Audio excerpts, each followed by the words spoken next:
जय श्री कृष्ण। जय श्री कृष्ण। आज हम एक ऐसे विषय पर बात करने जा रहे हैं जो सीधा हमारे हृदय, हमारी भक्ति और हमारी सबसे गहरी भावनाओं से जुड़ा है। जी, और हम वैष्णवों के लिए तो ये बहुत ही खास और आत्मीय विषय है। बिल्कुल, हम सभी वैष्णव जन ना अक्सर हवेली जाते हैं अपने ठाकुर जी के दर्शन करने के लिए, घंटों कतार में खड़े रहते हैं। सही बात है। और फिर जैसे ही वो अद्भुत क्षण आता है, मेरा मतलब है जैसे ही हम प्रभु के ठीक सामने पहुंचते हैं ना, उनकी एक झलक मिलती है तो हम अचानक अपनी आंखें बंद कर लेते हैं। हाँ, बिल्कुल यही। हम में से बहुत से लोग अचानक अपनी आंखें कसकर बंद कर लेते हैं, हाथ जोड़ लेते हैं और सिर झुका लेते हैं। और ये एक ऐसा दृश्य है जो हर हवेली में देखने को मिलता है। एकदम सही कह रहे हैं आप, ये हर जगह होता है। लेकिन अगर हम हवेली में ठाकुर जी के सामने जाते ही अपनी आंखें अनायास ही बंद कर लेते हैं तो शायद हम पुष्टि मार्ग के दर्शन का सबसे बड़ा और अलौकिक लाभ पूरी तरह से खो रहे हैं। ये एक बहुत ही विचारणीय स्थिति है। और सबसे बड़ी बात ये है ना कि अक्सर हम इस पर ध्यान ही नहीं देते। हमें लगता है कि हम तो बस दर्शन कर रहे हैं। ये बिल्कुल। लेकिन ये कोई साधारण सी आदत नहीं है। ये सीधे तौर पर हमारे भाव, हमारी भक्ति और हमारे भीतर के उस आध्यात्मिक अनुभव से जुड़ा एक बहुत बड़ा रहस्य है। हाँ, एक रहस्य। जी, ये एक ऐसा विषय है जो 99% वैष्णवों के दर्शन करने के तरीके और उनके ठाकुर जी के साथ जुड़े उस अंतरंग संबंध को पूरी तरह से बदल सकता है। अरे वाह, 99%। हाँ, क्योंकि अक्सर हम अपनी कुछ आदतों को, कुछ परंपराओं को इतने गहरे तक अपना लेते हैं कि हम रुक कर ये सोचते ही नहीं कि पुष्टि मार्ग का वास्तविक मर्म क्या है। सही बात है, हम बस जो पीढ़ियों से देखते आ रहे हैं वही करने लगते हैं। बिल्कुल। तो आज की इस चर्चा में हम उसी मर्म की गहराई में उतरने का प्रयास करेंगे। तो चलिए इस यात्रा की शुरुआत करते हैं। आज की हमारी इस आत्मीय चर्चा का मुख्य लक्ष्य यही है कि हम हवेली में दर्शन करने की सही और प्रामाणिक विधि को गहराई से समझें और पुष्टि मार्ग के असली मर्म को अपने भीतर उतारें। जी। तो दर्शन कैसे करने चाहिए, ये समझने से पहले हमें ये समझना होगा कि हम कहाँ खड़े हैं और पुष्टि मार्ग का असली अर्थ क्या है। मैं इसे एक बहुत ही सीधे और व्यावहारिक उदाहरण से देखना चाहता हूँ। हाँ, बताइए। कल्पना कीजिए कि हम अपने किसी सबसे प्रिय मित्र या अपने किसी बहुत ही आत्मीय संबंधी के घर जाते हैं। हम बहुत दूर से यात्रा करके उनके घर पहुंचे हैं और जब वो संबंधी पूरे प्रेम और उत्साह के साथ हमसे मिलने के लिए अपने कक्ष से बाहर आता है, तो क्या हम उस क्षण अपनी आंखें बंद कर लेते हैं? बिल्कुल नहीं, हम तो खुली आंखों से उन्हें देखते हैं, है ना? हम तो मुस्कुराते हुए उनकी ओर देखते हैं, उनसे बात करते हैं। तो हवेली भी कोई साधारण मंदिर तो है नहीं, वो साक्षात नंद बाबा का घर है, नंदालय है। जी। फिर वहां जाते ही ये नियम क्यों बदल जाता है? इस बात को अगर हम पुष्टि मार्ग के दर्शन के नजरिए से देखें ना, तो आपने जो उदाहरण दिया है वो इस पूरे विषय का मूल आधार है। अच्छा। जी, देखिए, हवेली को केवल पत्थरों से बना एक ढांचा या एक साधारण मंदिर न मानकर उसे साक्षात नंदालय समझना ही इस मार्ग की पहली सीढ़ी है। साक्षात नंदालय। बिल्कुल। पुष्टि मार्ग की पूरी नींव ही इस बात पर टिकी है कि ये तप या त्याग का मार्ग नहीं है। तप का मार्ग नहीं है। नहीं, दुनिया में ऐसे कई मार्ग हैं जिन्हें हम मर्यादा मार्ग कह सकते हैं। जहाँ बहुत कड़े नियम होते हैं। जी, जहाँ ईश्वर को पाने के लिए कठोर तपस्या करनी पड़ती है, जंगलों में जाना पड़ता है, शरीर को कष्ट देना पड़ता है और ईश्वर को एक निराकार, दूरस्थ और भयभीत करने वाली सत्ता माना जाता है। बिल्कुल, एक डर सा रहता है मन में कि कहीं भगवान क्रोधित ना हो जाएं। एकदम सही। लेकिन पुष्टि मार्ग, जैसा कि नाम से ही स्पष्ट है, पुष्टि यानी अनुग्रह, कृपा और प्रेम का मार्ग है। अनुग्रह और प्रेम। जी। यहाँ श्रीनाथ जी कोई निर्जीव मूर्ति या केवल एक पत्थर की प्रतिमा नहीं है। वे साक्षात लीलामय बालकृष्ण हैं। वे जीवंत हैं। अद्भुत। तो जब हम हवेली में प्रवेश करते हैं ना, तो हम केवल एक दर्शन करने नहीं जाते, बल्कि हम अपने प्रभु से, अपने सखा से, अपने सर्वस्व से एक जीवंत मिलन करने जाते हैं। ये शब्द बहुत ही गहरे हैं, दर्शन नहीं, जीवंत मिलन। लेकिन एक स्वाभाविक सी उलझन यहाँ खड़ी होती है। कैसी उलझन? बचपन से हम सभी को यही सिखाया गया है कि भगवान के सामने जब भी खड़े हों तो आंखें बंद करके सिर झुकाकर हाथ जोड़ लो। संस्कार ही कुछ ऐसे मिले हमें। हाँ, हमें लगता है कि ये गहरी भक्ति, सम्मान और ध्यान का प्रतीक है।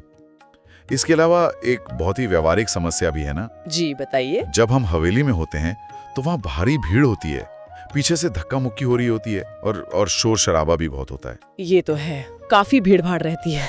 तो ऐसे में अगर आंखें खुली रखी जाएं, तो ध्यान भटकने की पूरी संभावना रहती है। कई लोगों को लगता है कि आंखें बंद कर लेने से बाहरी दुनिया का शोर कट जाता है और भीतर एक एकाग्रता बन जाती है। ये एक बहुत ही वास्तविक और व्यावहारिक चुनौती है जो कई वैष्णव महसूस करते हैं। जी, तो ऐसे माहौल में खुली आंखों से उस एकाग्रता को कैसे पाया जाए? यहीं पर हमें ध्यान यानी मेडिटेशन और दर्शन के बीच के गहरे अंतर को समझना होगा। ध्यान और दर्शन के बीच का अंतर? हाँ, देखिए, अन्य मार्गों में ध्यान का विधान है। उन मार्गों में ये माना गया है कि ईश्वर हमारे भीतर ही है, इसलिए आंखें बंद करके बाहरी दुनिया से नाता तोड़कर उस ईश्वर को अपने भीतर खोजना होता है। मतलब आंखें बंद करके भीतर की ओर देखना।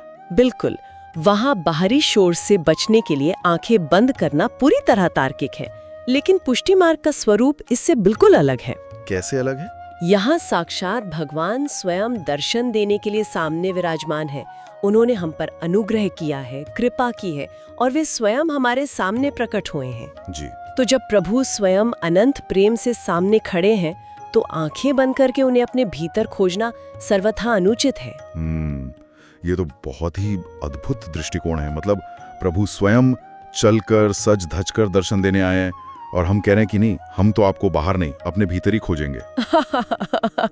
बिल्कुल, ये तो एक तरह से उनके उस अनुग्रह को अस्वीकार करने जैसा हो गया ना। हाँ, ऐसा ही लगता है। और जहाँ तक भीड़ और शोर की बात है, उसके लिए पुष्टि मार्ग हमें सिखाता है कि जब हमारी दृष्टि ठाकुर जी के उस अलौकिक स्वरूप पर, उनके श्रीमुख पर पूरी तरह से एकाग्र हो जाती है ना, तो वो बाहरी शोर और भीड़ अपने आप शून्य हो जाती है। अरे वाह! अपने आप शून्य हो जाती है। जी, जब हम उस अनंत प्रेम को खुली आंखों से देखते हैं, तो एक ऐसा टनल विजन बन जाता है कि आसपास क्या हो रहा है इसका भान ही नहीं रहता। आंखें बंद करना तो ऐसा ही है कि सामने कोई हमें पुकार रहा है, हमसे मिलने आया है और हम आंखें मूंदकर उसे अनदेखा कर रहे हैं। ये तो सच में मतलब प्रभु को अनदेखा करने वाली बात हो गई। यही कारण है कि पुष्टि मार्ग में दर्शन हमेशा आंखें खोलकर ही करने का विधान है। प्रभु ने जो स्वरूप धारण किया है वो अपने भक्तों को आनंद देने के लिए ही किया है। उनका वो बाल स्वरूप, वो वात्सल्य, ये सब केवल खुली आंखों से ही अनुभव किया जा सकता है। बिल्कुल। जब हम आंखें खोलकर प्रभु को निहारते हैं, तभी हम उस लीला का हिस्सा बन पाते हैं जो हवेली में हर प्रहर घटित हो रही है। अब ये स्पष्ट हो रहा है कि आंखें खुली रखना क्यों अनिवार्य है, लेकिन सिर्फ आंखें खुली रखना ही तो काफी नहीं है ना। आपका क्या मतलब है? ऐसा न हो कि हम बस एक खाली दृष्टि से देख रहे हों। हमारी आंखें तो ठाकुर जी पर हों, लेकिन मन में घर, परिवार या व्यापार के विचार चल रहे हों। अगर हमें दृष्टि को एकाग्र करना है, तो हमें वास्तव में वहां देखना क्या है? ये बहुत ही महत्वपूर्ण प्रश्न है।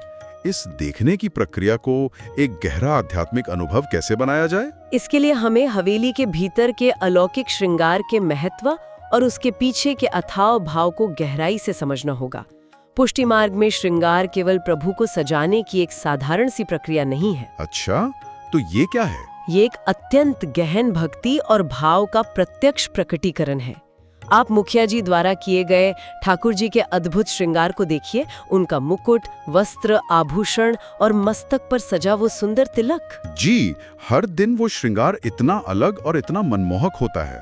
बिल्कुल। पुष्टि मार्ग में अष्टयाम सेवा होती है, जहां दिन के 8 प्रहर हर एक ऋतु और हर एक उत्सव के अनुसार श्रृंगार बदलता है। गर्मियों में सूती और हल्के वस्त्र, तो सर्दियों में भारी और ऊनी वस्त्र धारण करवाए जाते हैं। पूरी तरह से मौसम के अनुकूल। जी, इस हर एक वस्तु में, हर एक धागे में मुखिया जी का और समस्त वैष्णवों का अनंत प्रेम और वात्सल्य भाव समाया होता है। जब मुखिया जी ठाकुर जी को जरी जी धारण करवाते हैं, तो वे केवल कपड़े नहीं पहना रहे होते, वे अपना सर्वस्व अपने प्रभु को अर्पण कर रहे होते हैं। अरे वाह, ये मुझे एक बहुत ही सुंदर रूपक की याद दिलाता है। कैसा रूपक? ये ऐसा है जैसे किसी चित्रकार या कलाकार ने अपना पूरा हृदय निकालकर एक अत्यंत सुंदर कलाकृति रच दी हो।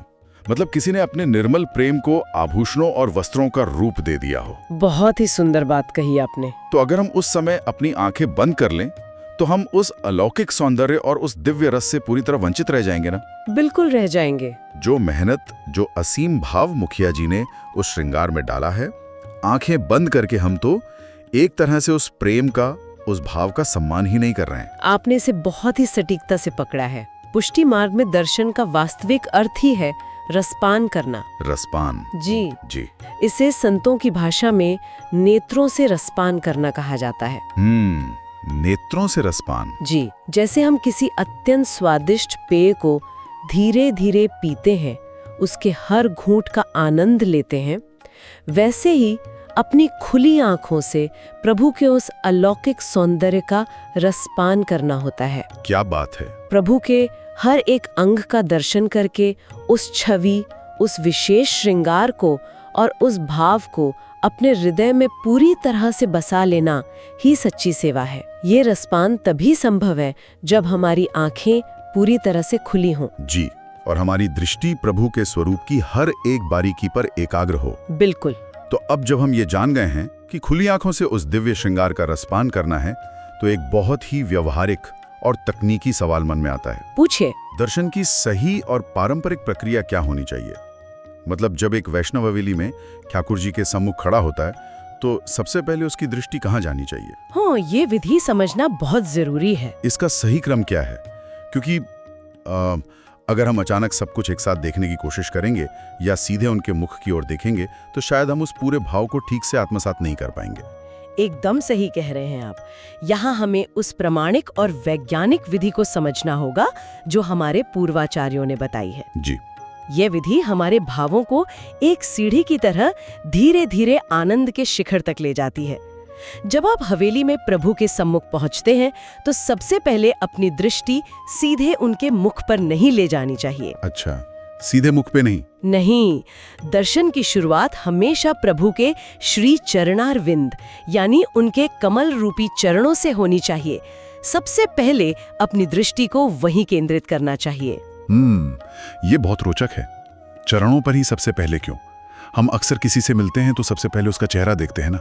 यहाँ चरणों से शुरुआत करने के पीछे क्या रहस्य है? क्योंकि चरण शरणागति यानी सरेंडर का प्रतीक है। शरणागति। हाँ, पुष्टि मार्ग में जब तक हमारे भीतर से मैं यानी अहंकार समाप्त नहीं होता, तब तक हम प्रभु के प्रेम के पात्र नहीं बन सकते।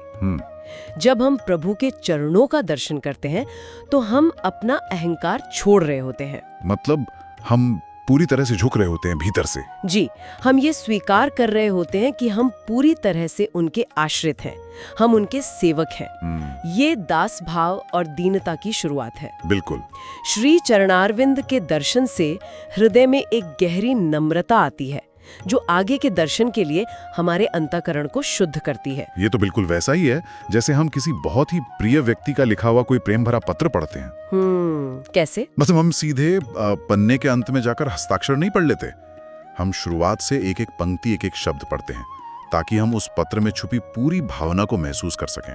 बहुत ही सुंदर और उपयुक्त तुलना है ये। ताकि हम उस प्रेम को उसी क्रम में महसूस कर सकें जिस क्रम में वो लिखा गया है। एकदम सही। उसी प्रेम पत्र की तरह चरणों के दर्शन के बाद दृष्टि को धीरे धीरे ऊपर की ओर ले जाना चाहिए। जी, चरणों के बाद कहाँ? चरणों के बाद प्रभु के वक्षस्थल यानी उनके हृदय और उनके कटिभाग का दर्शन करना चाहिए। उनके अलौकिक श्रृंगार, उनकी जरीजी, उनकी मालाओं और आभूषणों को निहारना चाहिए।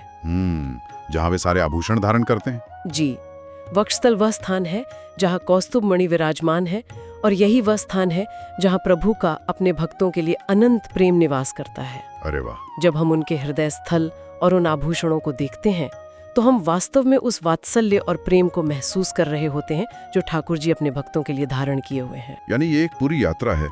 हम पहले चरणों में अपना सर्वस्व समर्पण करते हैं, अपना अहंकार त्यागते हैं, फिर दृष्टि ऊपर उठती है और हम प्रभु के हृदय के उस असीम प्रेम को महसूस करते हैं जो उन सुंदर आभूषणों के रूप में हमें दिखाई देता है। बिल्कुल। और फिर इस यात्रा का अगला और अंतिम पड़ाव क्या होता है? और सबसे अंत में दृष्टि को और ऊपर ले जाते हुए प्रभु के श्रीमुख और उनके करुणामयी नेत्रों के दर्शन करने चाहिए। श्रीमुख के दर्शन? जी, श्रीमुख का दर्शन इस पूरी यात्रा का आनंद का सर्वोच्च शिखर है।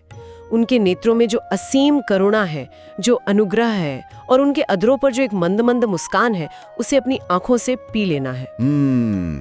उसे आंखों से पी लेना है। ये मुस्कान वास्तव में भक्त द्वारा चरणों में किए गए समर्पण का पुरस्कार है।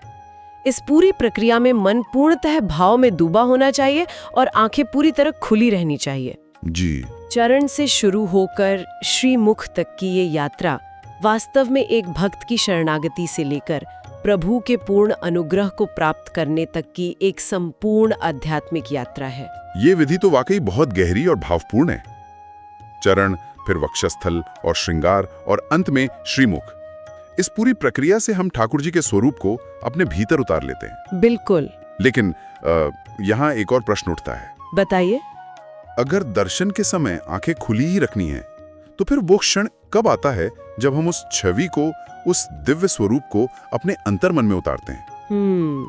ये एक बहुत ही लाजवाब सवाल है। क्योंकि बहुत से वैष्णव जन ये दृढ़ता से मानते हैं कि आंखें बंद किए बिना भगवान को अपने हृदय में पूरी तरह बसाया ही नहीं जा सकता।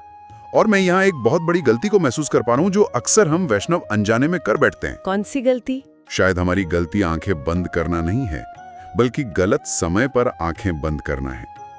मतलब जैसे ही दर्शन खुलते हैं हम झट से आंखें बंद कर लेते हैं, और शायद यही हमारी सबसे बड़ी चूक है। इस बात को आपने बिल्कुल सही परिप्रेक्ष्य में रखा है। पुष्टि मार्ग का सच्चा नियम और सबसे सुंदर रहस्य यही है। पहले खुली आंखों से दर्शन और फिर बाहर आने के बाद बंद आंखों से स्मरण। बाहर आने के बाद बंद आंखों से स्मरण। जी। हवेली के भीतर जब तक आप प्रभु के सामने हैं, जब तक वो पर्दा खुला है, तब तक केवल और केवल खुली आंखों से उस छवि का रसपान करना है। ये तो कुछ ऐसा हो गया जैसे हमें अपनी आंखों को एक कैमरे की तरह इस्तेमाल करना है। कैमरे की तरह? कैसे?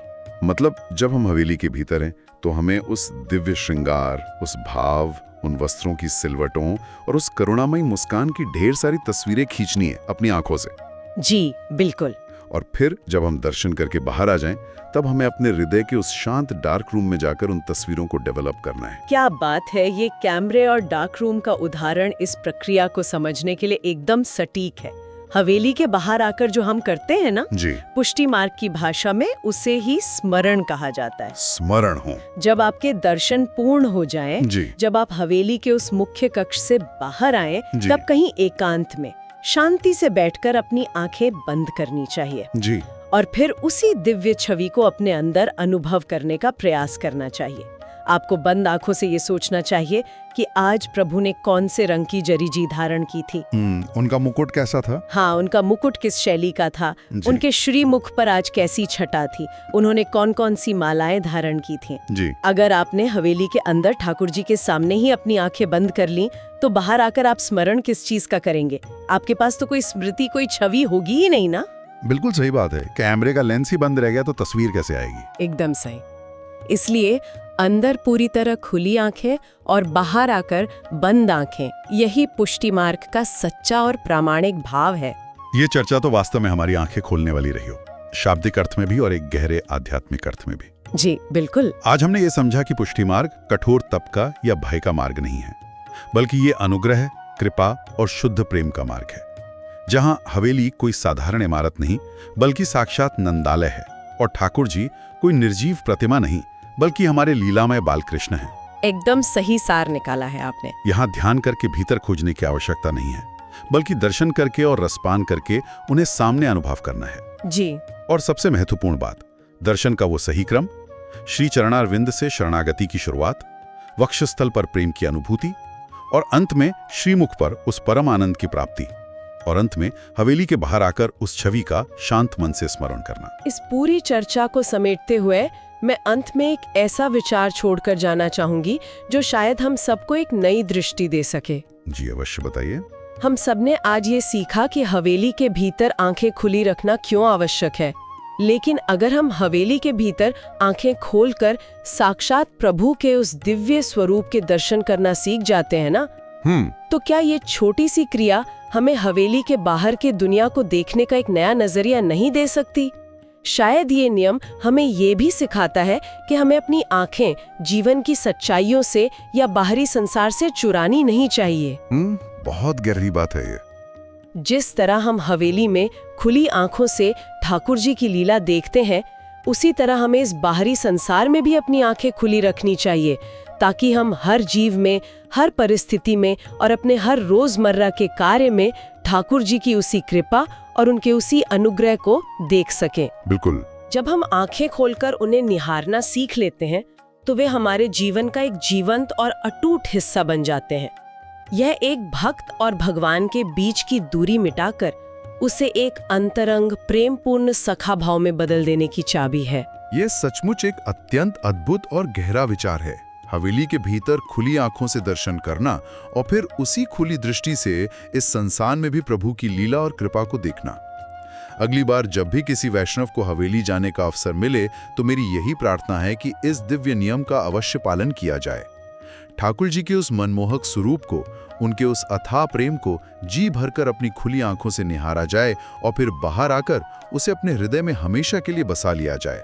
इस वीडियो के माध्यम से मेरा ये नम्र प्रयास है कि यह ज्ञान सभी वैष्णवों के साथ साझा करूं। यदि मुझसे कोई भूल हुई हो तो कृपया मुझे क्षमा करें और टिप्पणियों में बताएं ताकि हम उसे सुधार सकें। कृपया इस वीडियो को व्हाट्सएप पर साझा करें ताकि अन्य वैष्णव भी ये ज्ञान प्राप्त कर सकें। और कृपया नीचे टिप्पणी करके सुझाव दें कि हमें अपने अगले वीडियो में किस विषय पर चर्चा करनी चाहिए। जय श्री कृष्णा।